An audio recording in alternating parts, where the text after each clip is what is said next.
Welcome in to the DNVR Avalanche pregame show presented by DraftKings Sportsbook. Use code DNVR when you sign up for a new account to get amazing odds boosts every single day.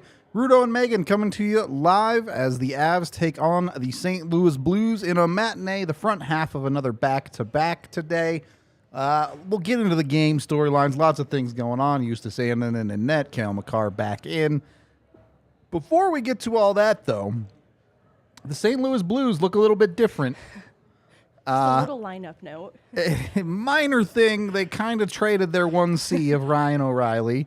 Noel Acciari also moving to Toronto for mostly picks and prospects. I guess Adam Gaudette might end up in the Blues roster. We'll see. But, Megan, any initial thoughts on the O'Reilly deal? It makes Toronto look a little bit scarier. Yeah, and I get, like, O'Reilly is a defensive forward and will help them in that regard, but I also felt like their forward core was already pretty good. I'm curious. I know there's some rumors floating around that they might be targeting Jake McCabe as well on the defensive side. I was going to say, now Mitch Marner can live his full dreams as a full defenseman. They're just moving him back there full time. Let's go. We actually did a video about Ryan O'Reilly that now will never see the light of day because he gets traded to Toronto instead of being a possible Avs target. But it's the way life goes sometimes. Will be interesting as these dominoes start to fall, Megan. Is it just ramping up all the way to the trade deadline, or do you think it'll slow down a little bit here? I think it'll ramp up a little bit because the options are becoming fewer. Teams might feel like they have to act more quickly, but that'll also remove a lot of options for there to be moves to be made. So I think it'll slow down, but I think a couple big names have to come off the board next, like a Timo Meier type. All right, we better get our videos out quickly. Yeah, then. You need to get those videos out. You might have to do 2 a day. The trades are coming one way or another. As far as tonight's context, no Ryan O'Reilly, no Vlad Tarasenko, no Noel Acciari. Does that turn this into a must-win for Colorado, basically? It does. It's an interesting situation for St. Louis. It has to be really disruptive to lose your captain overnight. Yeah. And that's something I could see motivating them to come out the gate with a lot of intensity or putting them in shambles. Either way, the Avs have to look to capitalize on the disruption. I 100% agree. Again, with the Avs given schedule, I don't want to get too much into it, but that just makes your life so much easier if you win these front half of back-to-backs. Put yourself at worst, you're going 500 on the thing. So the Avs should certainly have a reason to get up for this game as well. Getting actually to that, Eustace Annunen getting the start tonight, as you called it when he was called up. So props to that. Expectations low here. Is this a game the Avs are going to have to outscore some problems, or can Juice do some of the heavy lifting? I do. I feel bad because when media asked me the other day in the room if I thought Eustace should get a start, I said no because I didn't want him to travel to St. Louis for his sake. But realistically, between Edmonton and St. Louis, I want Eustace to have St. Louis for the start. That's definitely true. I am okay with this, and I believe in him more than I let on. I just feel protective of him, but I do feel like he experiences high volume shots at the American League level that I think he can handle this, and he has taken a big step forward. Like, his first start of the season last year was a little bit rockier for him, and he has studied so much more in net this year that I really do think he's a lot more capable. I was just protective of him. That's where my reluctance was coming from. Still want to see the goal support, though. Like we mentioned, this could be a St. Louis team that comes out the gate with a lot of intensity, so the Avs are going to have to match that as well. Yeah, it is always interesting. You definitely see it with the new head coach bump where teams come out hair on fire for sure. We'll see if the same effect happens when their captain gets moved. But their forward core just isn't nearly as dangerous as it was 2 weeks ago. I know O'Reilly was technically hurt 2 weeks ago, but just go with the flow on that one. I mean, he came back from injury, though, and was scoring goals in back-to-back games and put them on a 3-game win streak. It really did help them that this does probably impact them. Yeah. up front. Given that, as much as I would love to see the Avs play all of their healthy defensemen, it's just illegal, apparently. We're not allowed, apparently. Yeah, Cale Makar back in. Obviously, that's fantastic for Colorado. You're never going to say no to that. But Josh Manson ending up being out today. Deployment-wise, is this simple math? Do you just go back to Makar and Taves and then run Girard and Byram on your second pair? I do. I think it's that simple. Okay, good. I'm all for simple. I don't want to spend the entire game figuring out who's getting paired with who.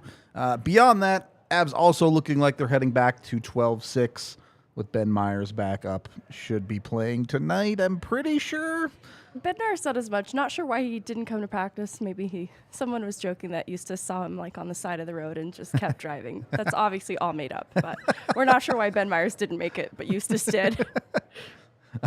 Left him behind, Yeah, I see ya. guess. I felt inevitable that the Avs were going to eventually get back to 12-6, but actually making the move, solidifying their D-core, I think more than getting the 12th forward. Having a 6 reliable defenseman is the stronger side of this for Colorado, even if it is without Josh Manson. But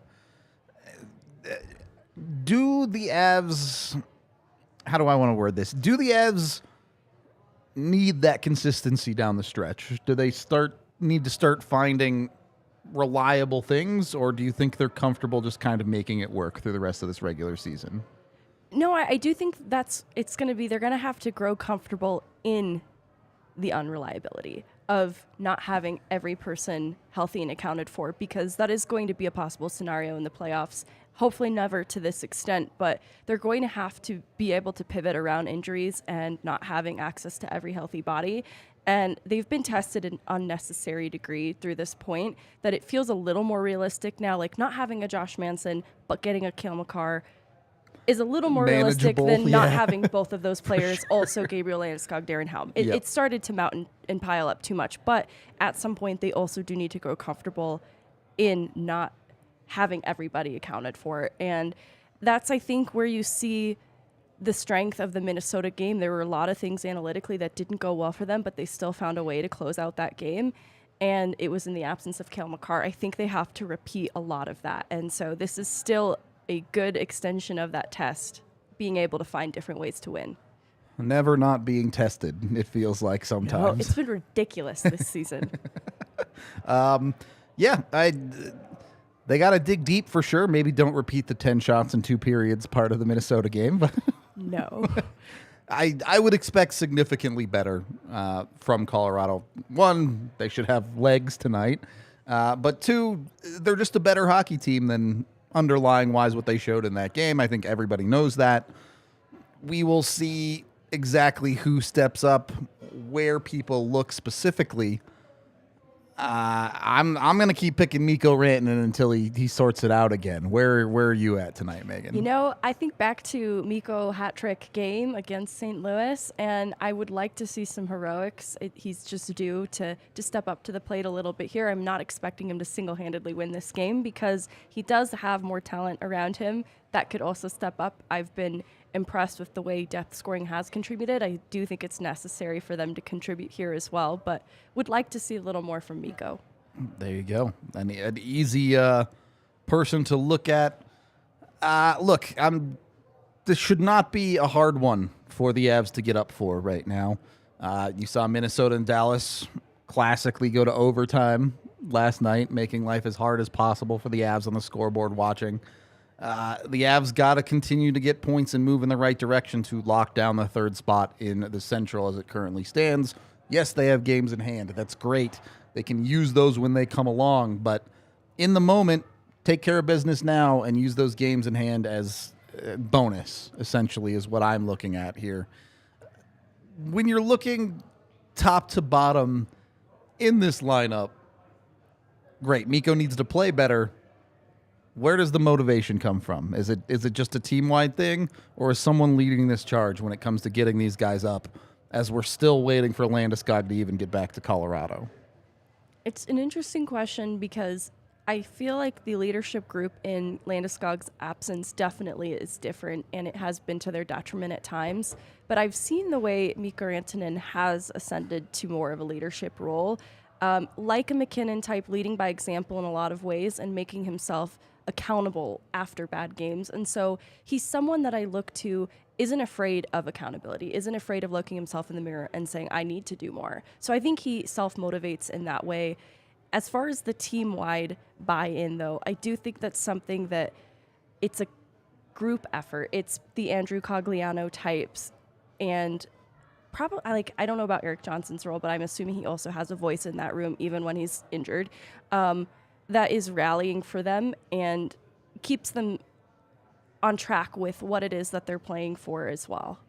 I actually really like your point about Mikko specifically, because I agree. I think there is a level of self-accountability there, but I do think he's still learning. You've seen this year some of the emotions running a little bit high when it comes to refereeing and things like that for Mikko. So maybe still learning how to channel that effort level. Is up here, focus on playing good hockey instead how do of we execute? Yeah, exactly. Tangible results, Yeah, Mikko. perfect way to put it. All right. We can do an early bets segment here, and then we'll get back to talking about the game. Blaze once again slacking on his job, so I actually haven't checked on him. I hope he's well. he was tweeting up a storm last night after the O'Reilly I trade. saw really wholesome things, so he's fine. I think he's doing okay, Yes. Except for putting Binnington in an Avs jersey. What? The fever might be getting to him with that God. picture. Yeah, I don't know about that one. Look, Avs, they're looking pretty good tonight on the betting lines. It's going to be hard. Excuse me. It's going to be hard to get positive money, but you can do it if you take them to cover. Always a good option. Look, with DraftKings, especially when it comes to random hockey games in February, you got to have a little bit of fun with it. Splash a little bit of cash on a first goal scorer. Whoever you're feeling, do a heat check. Drop some money in there. Cale Makar coming back. Is he gonna get on the board immediately? A decent option, I think. What's Makar there? Like plus 1,100, is that? 1,500, even better odds. So why not jump in on it? Just gonna be honest with Eustace and net. I would feel a lot more comfortable if the Avs hit the over in this hockey game. Don't leave it up to chance here. Go out there and dominate. Couple of bets on the table for you. Of course, you can always use DraftKings same game parlays as well if you want to up your odds boosts. Very easy to take the Avs to win and the over if you're feeling a lot of goals to really help your winning opportunities. There you go. She's showing you the same game parlays. I think sometimes DraftKings does the automatic ones down there too. If you don't even want to choose your options, it's usually up a bit on the crossing top. Yeah, those are words that make sense. Don't worry about it. Go over to DraftKings. Use the DNVR code when you sign up. Right now, if you bet $5 with a new account in the DNVR code, you get $200 in free bets. $200 in free bets is fun to play around with. You can splash first goal scorer on Ben Myers if that's what you want in that case with a little bit of free money. And if that one hits, then you got tons of money to play with. So check it out. Must be 21 or older. Colorado only. Other terms, restrictions, and conditions apply. See the show notes down below for details. Of course, you have a gambling problem, call 1-800-522-4700. Getting back into this game. Obviously, players never tank. But is St. Louis front office looking to start tanking down the stretch of this season at this point? It, whatever word you use there, tank, rebuild. Sure. it's feeling like that. The minute the Tarasenko chip fell, it felt like it was headed in that direction. Yeah. And because a lot of the return is prospect-based, it feels very future thinking. And that's why it does point to a rebuild or a tanking of sorts. But, you'll never get anyone to admit that. I'll admit it. I'll admit it. It'll be curious to see then, too. Like, even today, what we see could be very revealing. Yeah, I'm just interested how they end up deploying their lineup. Now it's a little bit early. Like I said, Adam Gaudette, a piece they got in the O'Reilly deal, end up slotting in for them. I think they also got Vitaly Abramov, but I don't think he's really NHL ready. So we'll see. You mentioned the picks. They end up getting 3 picks in this deal. Only one of them for this draft here, though, that being the first. Very good. Yeah. The right draft to get the first in for sure for them. So it's definitely, they're looking towards the future. I just don't know if they're going full nuclear option on this one just yet. We'll see. Either way around it, obviously for the Avs, always would be nice to beat Jordan Binnington. It's always an easy motivator for Colorado. He's kind of a jerk, put it that way. One of our hockey villains. That's true. Help grow hockey by creating him. Hockey. Make him a supervillain at this point who gets dunked on by the superheroes. That's the real reason Georgiev isn't starting tonight. They just didn't want to risk a fight. That's true. I mean, he was ready. He was ready last time, so you're not wrong. Although, I mean, easiest way to endear himself to the Avs fan base forever is if Juice throws him with Binnington. That's actually a nightmare scenario that just crossed my mind. Like, I think Eustace might do that, so if given the opportunity, so hopefully not. I genuinely don't know. Dude, I'm here for it, all right? Please don't fight Eustace. Goalie fights are sacred. They have to be, you have to be lauded if you get into a goalie Binnington fight. baited Eustace into a fight, he would become the most villain. Oh, absolutely. The biggest villain to ever. It's true. There we go. The stage is set. Add NHL script writers, we got you covered today, all right? Just take that and run with it.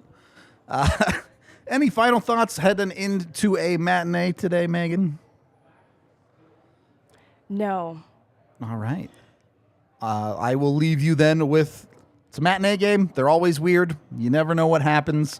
And the Avs get 2 in a row of them here because the NHL schedulers just decided nonsense for the next week. So that's the way it goes. We'll see what happens. Either way, we'll be live for the watch along today, and we'll have the post game for you. So be sure to tune in to that. Either way, we appreciate you. We will be live with the watch along in about 5 minutes here. Be sure to like and subscribe on YouTube, and we will see you in a minute.